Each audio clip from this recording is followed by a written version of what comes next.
Surprise! Good evening, everyone.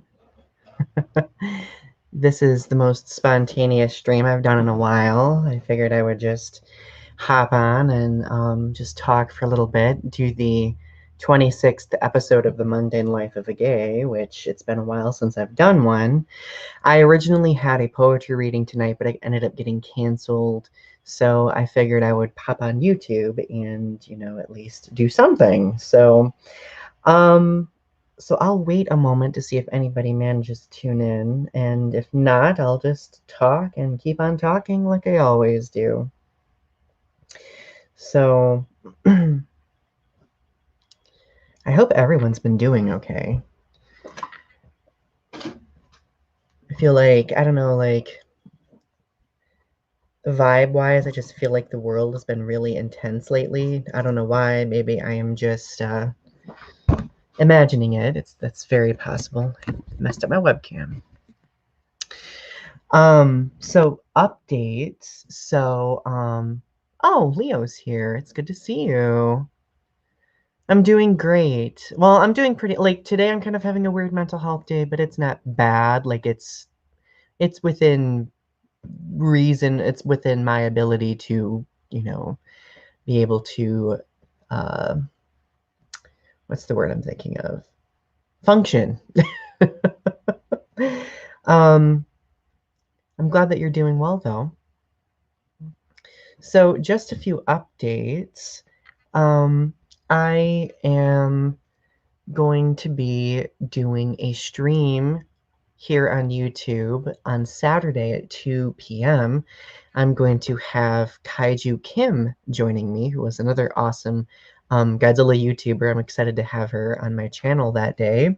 We're going to be talking about Godzilla being good or a hero, a villain, or a natural disaster. So it's going to be a pretty interesting conversation about his character. Looking forward to it. And then next week on Wednesday, I'm going to be doing another stream. I've been doing a lot of streams lately, where I'm going to be joined by my dear friend Evanescence Fanatic, and we are going to be talking about how Evanescence, the band, has been influential on the LGBTQ plus community. So hopefully, if you're able to tune in for that, that would be delightful. Beyond that, of course, just as a general reminder, remember that Restitching the Tapestry is now going to be Thursday nights at 8:30 instead of Friday nights. Okay. So just figured I would use this opportunity to remind everybody about that.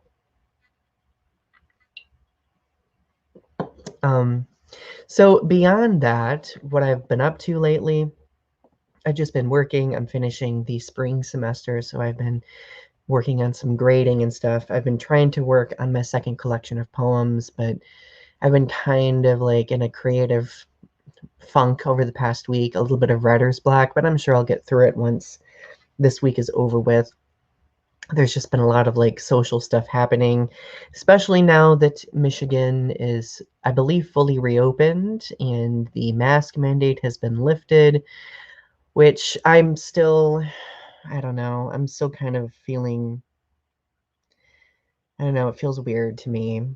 It doesn't feel like it's time yet, but apparently the powers that be and scientists think that it is. So I guess then, we should acknowledge that verdict on how things are going. So maybe it's just my anxiety a little bit. I think it's probably just my anxiety about things opening up. So but beyond that, I'm making it my goal to finish my book in the next month or so. So hopefully that will be ready to go to send out to some copy editors. And oh, I do have other good news that I forgot to mention. I am starting the process of getting my first book, Carbon Footprint, done in an audiobook style through Audible. So I don't know when that's going to be happening. It's going to be relatively soon, but I am particularly excited because I'm like performing poetry obviously is very important to me. And I really want my book to be able to be listened to because I know there are a lot of people out there who prefer listening to books as opposed to just reading them, right? And sometimes with poetry, it can be a little bit more engaging for the audience when they are listening to the actual poet perform their work. So I'm hoping that it goes well. I am particularly excited because it's, again, it's something new for me. I've never done it before, and I'm a little nervous about it, but I'm pretty comfortable with performing poetry, and I've recorded professionally before, so I think it'll go very well. So um, I do still wear a mask, Leo, by the way. Like, I think I'm probably going to still wear a mask for a long while, because it's just, I'm fully vaccinated, but I just, like, with these variants, like you just mentioned, like, it makes it a little bit uncertain as to, like, obviously, like, the vaccination, I mean, it's very helpful, but people can still get COVID, and I don't want to, like, run that risk. So, let's see. Anything else? Mental health wise, in general, I've been probably like at a 7.5 or an 8 out of 10. Okay. 10 is perfect. 1 is dismal. I used to be at like a 4, maybe a 3. I've been at a solid 7.5 or 8 for like the last couple of months. The new medication that I've been on has been working very well, and I've been feeling pretty good, which makes me happy. And thankfully, I'm not having any side effects, which that was obviously one of my concerns before.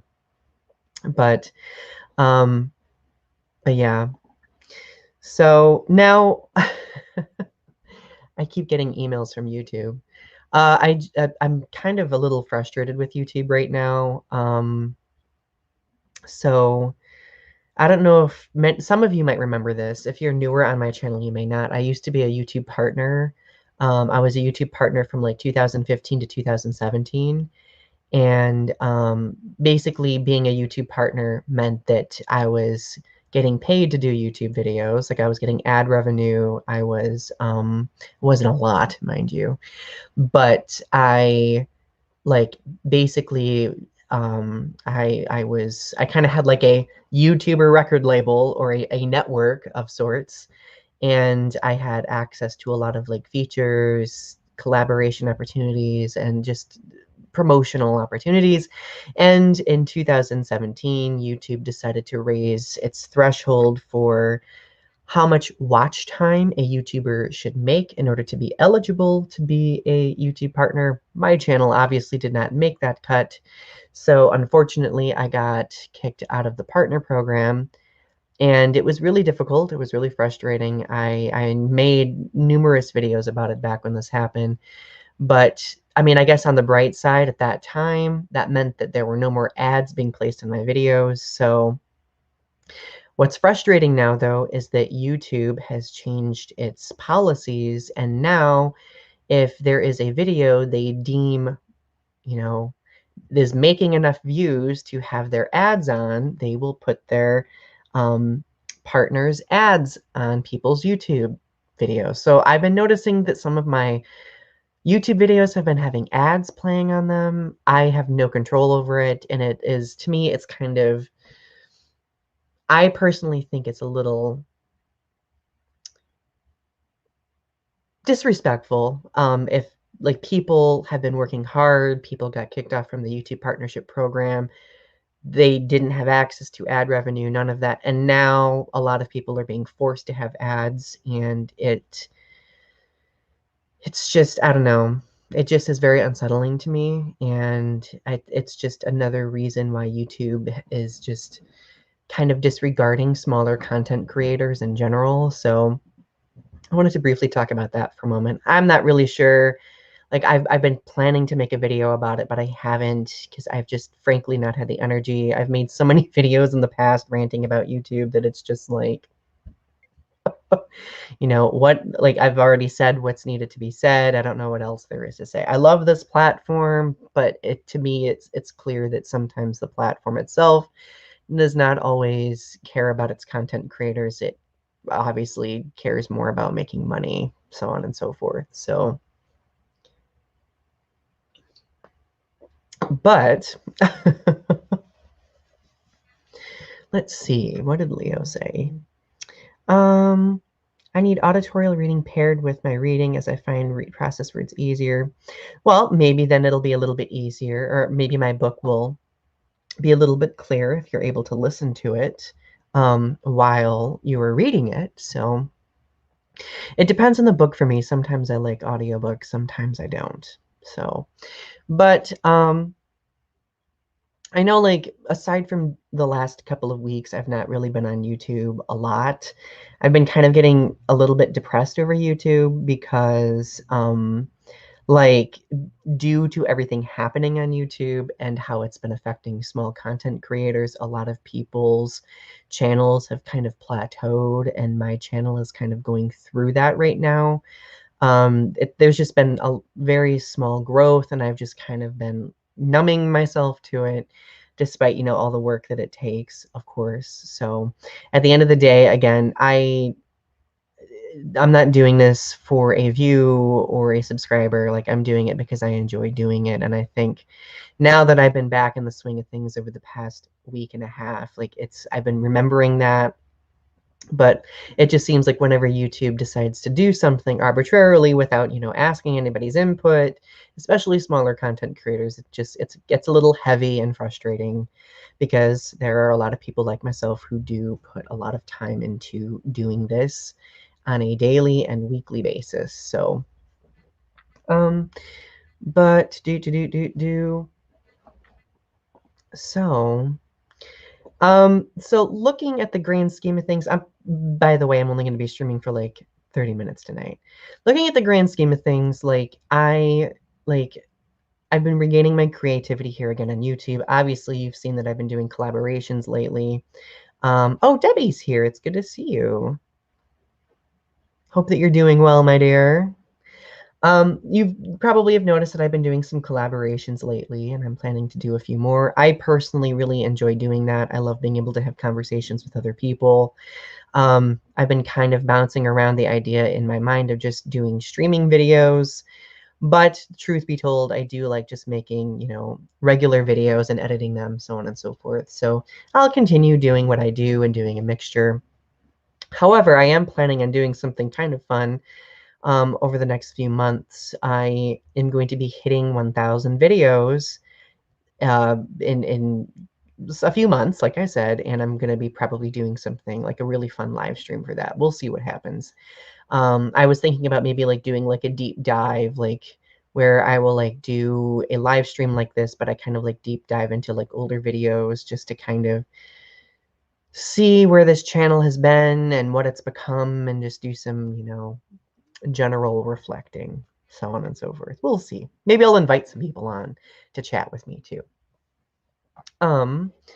So I apologize. I am all over the place. This was intended to be a little bit more structured, but considering this was kind of a spontaneous stream, forgive me. Mia's here. It's good to see you. So I've had a couple of people asking me if I've done anything for Pride Month. Not a lot. I mean, obviously, considering like pandemic stuff has still been going on, like there's not really been a lot to do. I've been trying to promote my book a bit. I've been advertising it a little bit this month, and I've had quite a few people buying it and gifting it as Pride gifts, which really means a lot. That's like super flattering to me, and it's still very surreal to me. Yes, Leo, a spontaneous stream of thought. Story of my life. But beyond that, like aside from like decorating some stuff with Pride, like sharing some posts, having conversations, celebrating in our own way at home, that's basically all we've been doing for Pride. And this year I'm content with that. Like next year, when things are hopefully 100% back to normal, maybe we can go to some Pride festivities and have some fun. And I know, like, my partner and I've been trying to watch movies lately that talk about LGBTQ plus history, and that's been very meaningful. So, um, very informative. I've learned some things that I didn't even know about LGBTQ plus history, so it's been very, very nice. But um, beyond that, nothing else when it comes to Pride Month. So if anybody has any questions to ask in the chat, feel free. Like again, this is stream of consciousness. So if you have anything you want me to talk about, feel free to bring it up. Oh my goodness. So I wanted to take a few minutes and just talk about TikTok. So I've been branching into TikTok. I really enjoy it. It took me a while to get used to the social media platform. It's very different, but it's really fun and very addicting. And there is a very like large LGBTQ presence on TikTok, which I find very wonderful because like it's I don't know, like it's nice being able to see like the different personal lives of LGBTQ plus people. In many ways, YouTube used to be like that a long time ago, but obviously with all the changes that have been taking place, like um the whole vlogging touch on YouTube is kind of fallen by the wayside, unfortunately. Not a lot of people like do it very regularly. So yes, you should, Leo. It's very nice. It's very fun. It takes some time to get used to, like I mentioned, but it's really enjoyable. The vegan teacher. I'm not familiar with the vegan teacher. Doesn't ring a bell to me. But so I had to get off TikTok the other night though because I like depending on what videos you watch, what videos you like, TikTok has an algorithm that has you like it like pairs up what videos you might want to see and those end up popping up in your feed. So for some reason, like I've been getting a lot of like videos about gay dating and a lot of like it's very interesting like examining the gay community among gay men largely on TikTok because it's a lot of it is either people who are in relationships kind of like doing, you know, significant other TikToks where like they both do videos. And there is a whole other like sanctum of LGBTQ plus well, gay men who are on TikTok who are like all about like health and wellness and like body image related stuff. And then there's like another area that's um, more about like let's just say like pop culture, like the woes of dating, so on and so forth. So I kind of got caught up in a wormhole, like, and I was like commenting on people's TikToks the other day, um, of a lot of single gay men who've been like really discouraged about dating, and I just decided to comment on some of them because a lot of these gay men have been very discouraged. They are very like TikTok can be kind of triggering for them in the sense that there's a lot of like relationship stuff present. There is a lot of body image stuff present. Like truthfully, even for myself, obviously you know that I've struggled with body image in the past.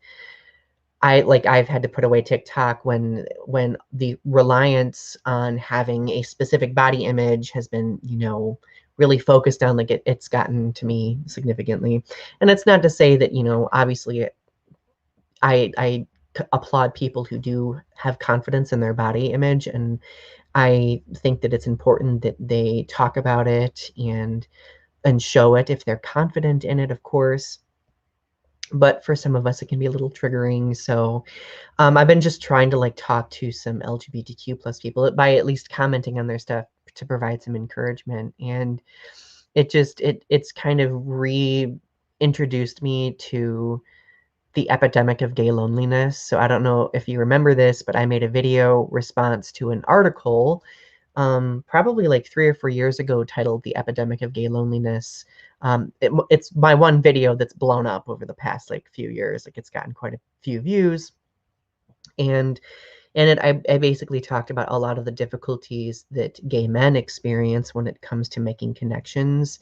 And oh, thank you, Debbie. You're very sweet. I miss you. So like obviously I talked a little bit about like the difficulties a lot of gay men experience when it comes to making connections because we live in a society where men in general are discouraged from expressing their feelings, and I think that, I mean, that drastically affects gay men. And that's why I think a lot of gay men struggle with making connections.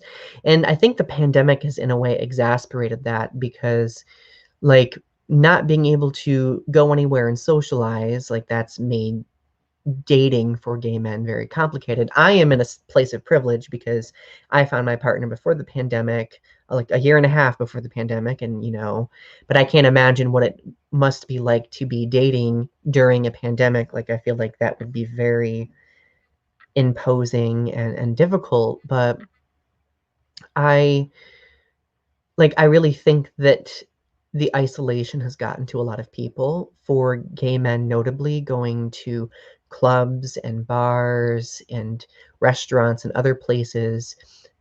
They've served, like, even pride events, all of which have served as safe spaces and places where people can be open and make connections with other people. And not having that, that means that social media is as largely the only outlet for a lot of, you know, people in the LGBTQ plus community. It's not just gay men. I feel like it would be for everybody, but considering my area of experience due to my own identity, I'm focusing on gay men.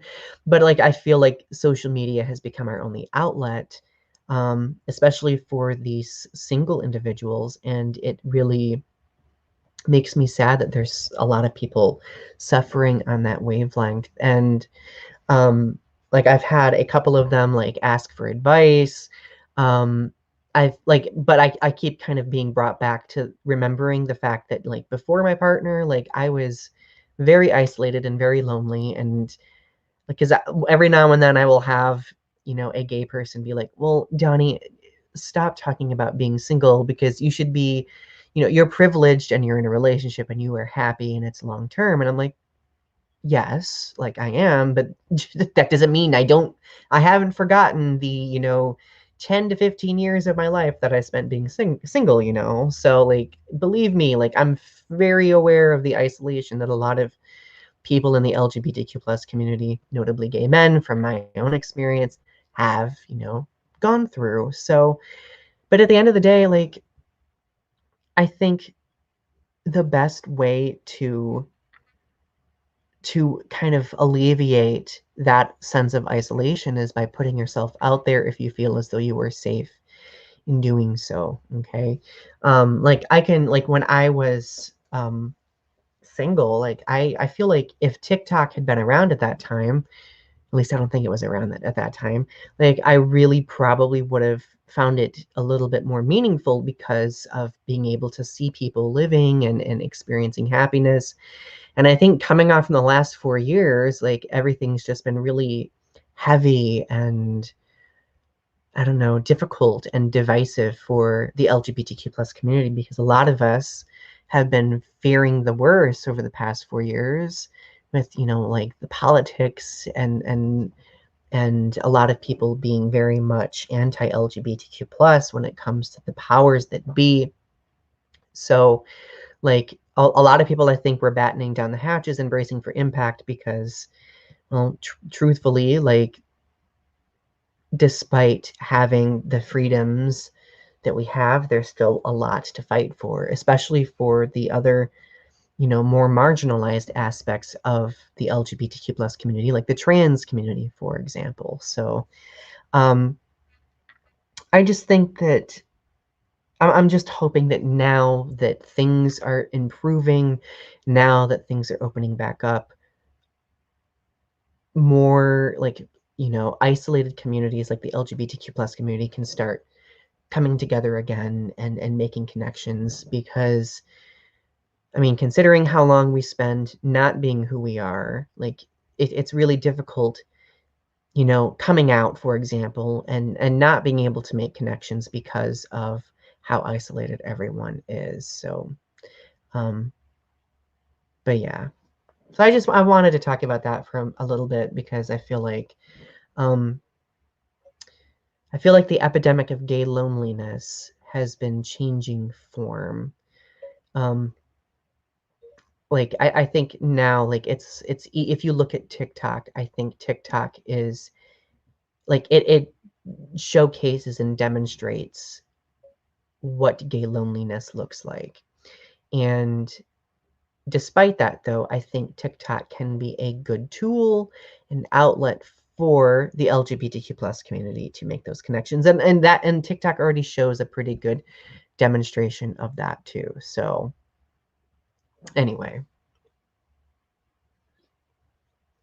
yeah, if anybody has like an account on TikTok, if you go to and find Donny Winter on there, you can follow me there too. I basically do like little videos. My partner has been in some videos on that. I've tried getting my partner to appear with me in a YouTube video, but I don't think he's ready for YouTube. So I guess I can't really blame him. So, um, I rarely have significant others ever appear on my video social media. So like the fact that he's appeared on TikTok, that's pretty notable. I got a pride bracelet. Do you like my pride bracelet? My partner got it for me from Rue 21. I have another one here too. There, the camera's gonna focus. Yeah. Thinking about getting a new webcam. I mean, I think this one is okay, but I might just get a new one for the sake of getting a new one. So, yeah. 7 people are tuned in. If you haven't commented in the chat box, feel free to say hi or ask a question if you want.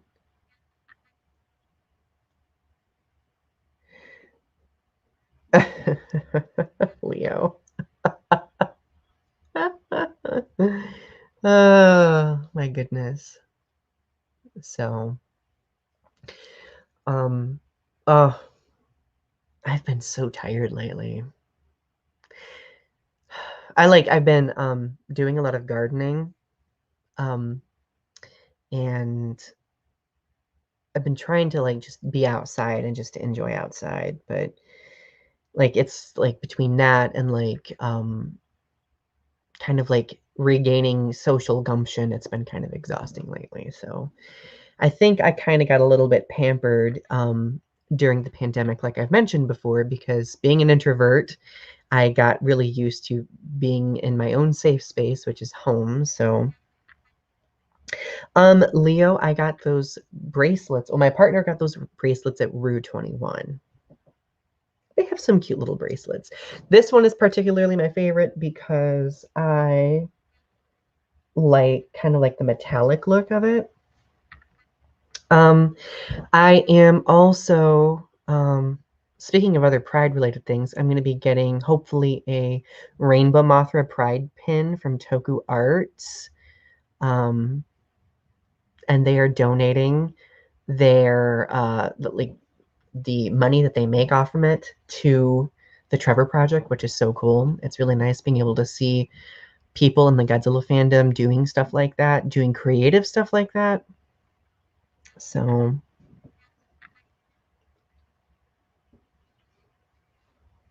I think it's gonna storm here. Looks like we might get a storm. The Mothra pin, I'll have to send you a link. Yeah, because I don't have an image on hand, but it's super cute and I'm really excited. For some reason, I've been like super obsessed with collecting pins. I don't get a chance to really collect a lot of Godzilla stuff anymore outside of like maybe a figure here and there. So like the pins have kind of been like my go-to for about a year now. I was going to start buying a lot of like Godzilla plushes, but unfortunately, they're not selling as many of them as they used to.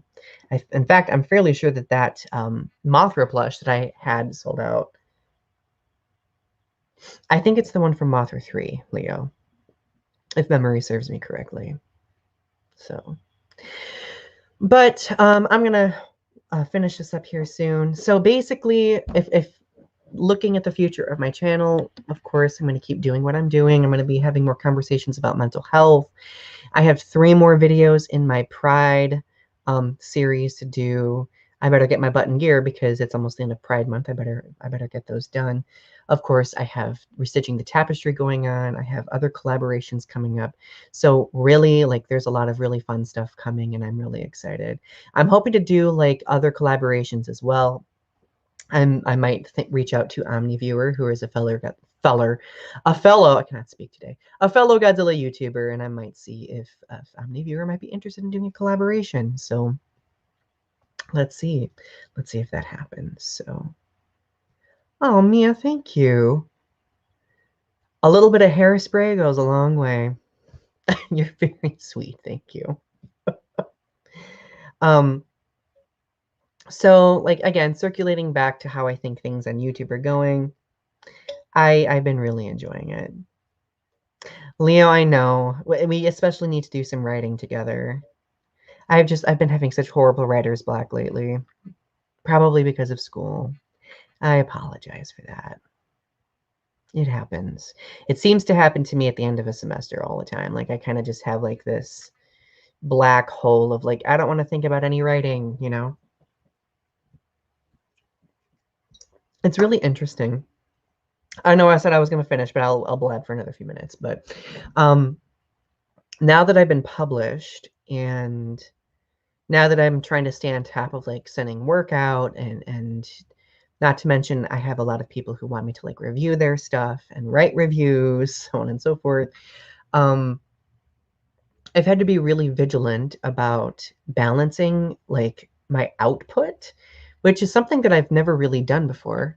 My camera got like really foggy for a second.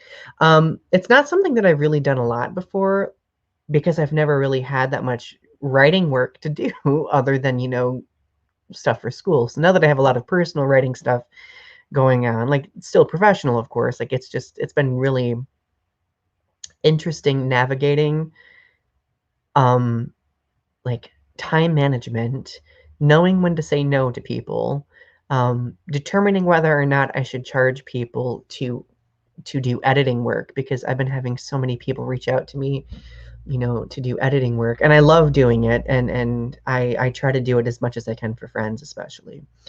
Um, but I think depending on the time of year, I may have to kind of limit that a little bit. So yes, Debbie, we do. It's been a long time since we've had a good conversation. Hopefully we can have a phone date soon. That would be nice. But like I think I'm getting the hang of that time management thing, um, especially this month because there's been so much book related stuff going on.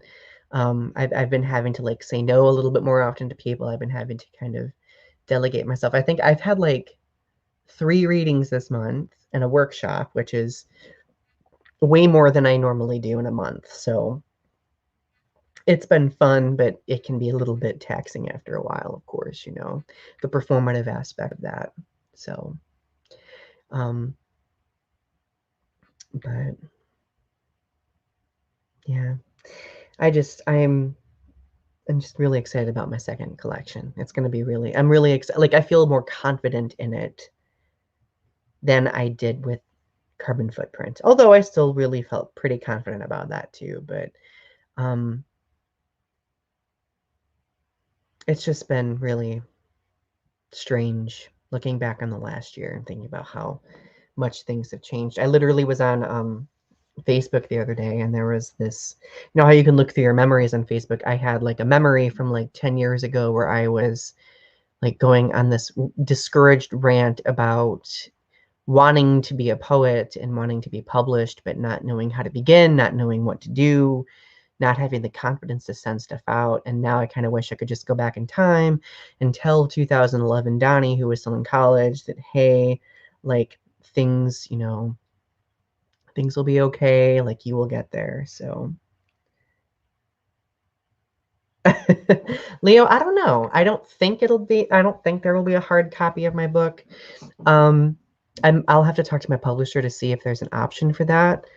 But as far as I'm blah, blah, blah, cannot speak. As far as I am aware, it's still going to be a paperback. Um, I don't think I told you guys, but my friend Seth Stang is doing the cover art for for this book. My goal is to have friends do the cover art of my book whenever I release one of my books, whenever I release them. So, because if dang it, if I'm going to get published, I want to be able to experience that thrill with somebody else who has an artistic capability, who deserves to be seen as well. So, all right. Okay, so I'm going to wrap this up because I'm going to go work on some stuff. But thank you all for tuning in. I appreciate you being here for this spontaneous stream. I typically don't do spontaneous streams like this. I prefer planning largely. But subscribe to my channel if you haven't yet. Click like on my video. If you know anybody who might enjoy my videos, feel free to send them my way, send them to my channel, encourage them to subscribe. Because remember, for smaller content creators like me, it's strictly word of mouth that gets us out there. So thank you for all of your support. I really appreciate it. It means a lot. And I will see you in the next couple of days. So either in a video that I might do tomorrow, if I do one, or during the episode of Restitching the Tapestry Thursday night at 8:30 p.m. All right. I love you, and you have a wonderful night, my friends. Bye.